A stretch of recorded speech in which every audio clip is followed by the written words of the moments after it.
Marco Rubio, who you mentioned earlier, he was such an absolute star on Yeah, all of the talk totally. shows yesterday, like every single one. He just manhandled all of them. He will not fall into their traps. Margaret Brennan, who's one of the worst, she tried to make the case that the reason these other foreign leaders are coming to join President Trump in their meeting with Zelensky is to bully is for bullying purposes. And Marco was like, "Would you just shut up?" Essentially, those are my words. But here's how he handled Margaret Brennan. From the Europeans that President Zelensky is going to be bullied into signing something away. That's why you have these European leaders coming as backup tomorrow. Can you? No, it isn't. That's not why they're coming them? as back. That's not true. No, but that's not that's not true. They're not coming here tomorrow to keep Zelensky from being bullied. They're Well, not that coming. February In fact, Oval Office they're coming meeting here in tomorrow. front of television cameras where President Zelensky. Do you know how many meetings we've had down. since then? Oh no, I know, and I was just up in but we've had Alaska a bunch of watching the meetings one since with then. Vladimir Putin where a red carpet rolled No, out. but for it the was Russian leader. It was Zelensky. We've very had more different. meetings. We've had one meeting with Putin and like a dozen meetings with Zelensky. But that's not true. They're not coming here tomorrow to keep Zelensky from being bullied. They're coming here tomorrow because we've been working with the Europeans. We talked to them last week. There were meetings in the UK over the previous weekend. And they said President Trump was going to demand a ceasefire as early as Thursday. No. But you said that they're coming here tomorrow to keep Zelensky from being bullied. They're not coming here tomorrow. Oh, this is such a stupid media narrative that they're coming here tomorrow because Trump is going to bully Zelensky into a bad deal. We've been working with these people for weeks on this stuff. They're coming here tomorrow because they chose to come here tomorrow. We invited them to come. We invited them to come. The president invited them to come. She is so awful. My God. I don't know how she continues to be so wrong on her own show. I feel like that's just kind of counterproductive, don't you think? Yes, she's just awful at her job. Yeah, she's so wrong. Like, you think that the network would be like, this is probably not good. That she sucks so bad at what she does, and she's always wrong. It's like, that's not good. On your own show. And she's always so puffed up and like, yeah, she's convinced that she's got the upper hand, and she always gets smacked down, whether it's Vance or Besant or Rubio. They always smack her down. You would think that she would be beaten into submission at this point. It's not even, they don't even have to smack her. They just like flick her. You know what I mean? They just like, they flick her. She's so flickable. She's like a gnat. She's very flickable. She's just like a puffed up gnat. So flickable. Well, and so too was Martha Raddatz. She tried to come after Rubio about the red carpet. Like, there's a bunch of people complaining that there was a red carpet, that gave too much power to Putin to have a red carpet, not realizing, of course, that Trump has a red carpet basically come out wherever it is that he walks or lands or whatever. So the red carpet was every bit as much for Trump as it may have been for Putin.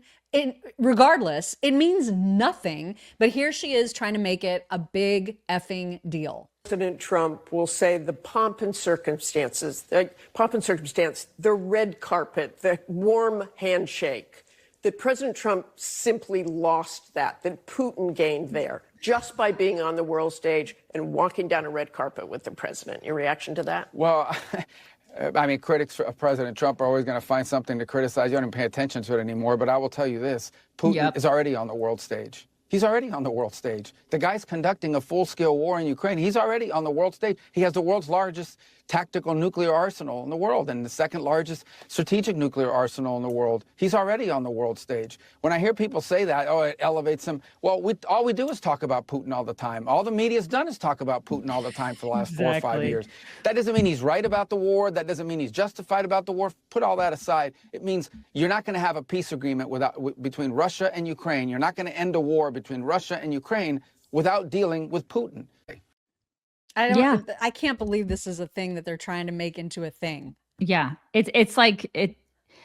How much did you, Martha? Is it Martha? Talk about Russia for that? Remember when it was all Russia, Russia, Russia? You're the one who elevated him, biatch. That's right. I mean, you're part of the problem. You and all your friends. So he's so right. He's just like, God, you're so stupid.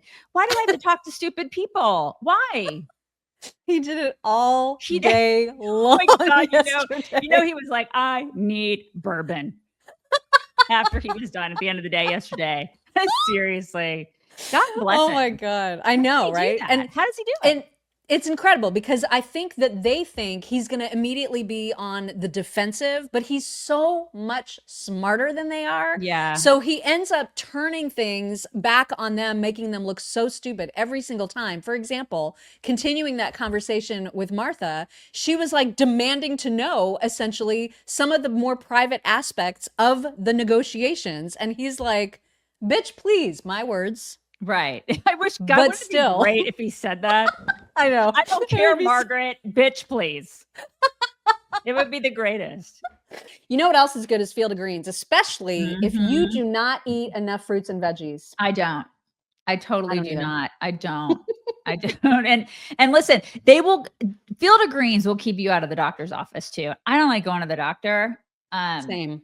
And so I try to be very proactive with my health. I do the best I can, even though I don't eat a lot of fruits and vegetables. So I do drink a lot during the day, not alcohol, even though you guys probably think that's what it is to drink, but it's not alcohol. I drink a lot of water and I don't like water. And so I like to put stuff in my water, and every day I will drink some Field of Greens to get my fruits and veggies. It's like a life hack, because I don't get fruits and veggies in my diet. So 1 glass of Field of Greens is like an apple a day, keeps the doctor away, but it's way better than just an apple. It's all the fruits and veggies.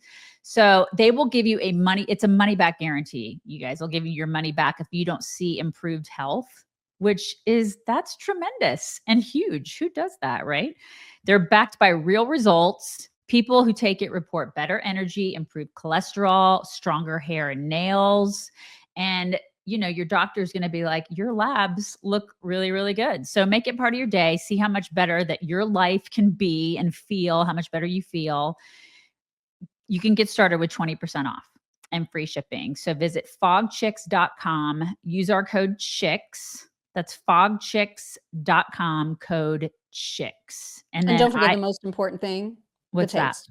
Freaking yummy. I recommend the one that tastes like sweet tea, which is like the yellowish. I like the this greenish, yellowish. Yeah, that's her favorite, but I like the sweet tea one. So there you go. And that was like the main thing. We were like, okay, yeah, but does it taste good? And they were like, why don't you just try it? And we were like, okay. And then we were like, oh my God, this tastes amazing. Please keep sending it to us. So here he is responding to that ridiculous question. You name any concessions that Vladimir Putin made during this meeting? Have any I wouldn't name them on your program. Have any concessions I wouldn't name them on your program. Why would I do that? Where is the Well, pressure? of course, because you can't have a peace agreement. No, you can't have a peace agreement unless both sides give and get. You can't have a peace agreement unless both sides make concessions. That's a fact. That's true in virtually any negotiation. If not, it's just called surrender.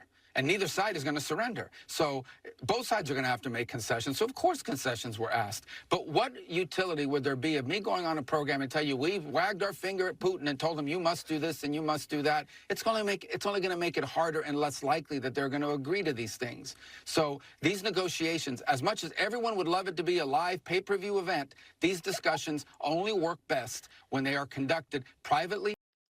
That's right. How is this difficult? And he also told, the I don't care, Margaret lady he also told her that, it may work, it may not. They're doing the best they can. And if it doesn't, he did the best he could. At least, basically, at least we're trying to do this because we believe in peace. We're trying to make peace. These two guys are pretty much lunatics. Obviously my words, not his, but they're both kind of sketch. They're going to, and I think they're kind of not enjoying the war, but they're definitely in this. Both of them are in it to win it. So Trump is doing the best he can to navigate through this. And he is the guy to do it. He's the only guy. He's the only one that can do this. And if he can't do it, it may not be able to get done, and if it doesn't get done, it doesn't get done. At least he tried. And that he, in essence, said that in so many words. But you know what? If he doesn't get it done, there are going to be people like Hillary Clinton who are like, neener, he didn't get it done. Bitch, you couldn't get it done. Right. So, I mean, this is the thing. Liberals they're going to chastise him no matter what. But God bless him for trying. Yeah, absolutely. And Kristen Welker, again, he made the rounds yesterday. So Marco was also on with Kristen Welker, who attempted to get him in this big gotcha moment by playing a clip of Marco talking about Putin back in 2022 and saying, truthfully, that Putin is a big fat liar. So, so she's like, ooh, I'm going to get him now. And of course, he manhandles her as well. Here is that moment. I want to play something you said about President Putin. This was right after the invasion in March of 2022. Take a look. This guy lies, habitually lies. He's never kept a deal they've ever signed, and he lies all the time. God. And I don't know why, but he plays us like a violin in the West, because the West wants to believe that you can cut a deal with everybody. You can't cut a deal with guys like this. He's a professional, experienced liar. Mr. Secretary, given that, what makes you think that if you are able to reach a deal with President Putin, that he would stick to it, based on, as you just said, he's a liar? Well, that's the point. That's why the deal has to have enforceable mechanisms in it. That's why the deal has to have things like security guarantees. That's the point I was making a few minutes ago when you were asking me about looking someone in the eye. What's important here is actions, not words, not paper, document. Those are all important. Those are elements of a deal, but they have to be enforceable. They have to be verifiable. I just love that he was like, and? You I know swear, what I mean? he's the only adult in the room here. Right? He's just only adults can see that. Yeah. I mean, that was so perfect. Perfect. You know, I cannot believe he had to do this all day yesterday. All day. Wow. He is, that's remarkable. Yeah. It was amazing. And it was brilliant. And every single interview, there was not a single, he just handles them in the best possible way. It's just awesome. Absolutely awesome.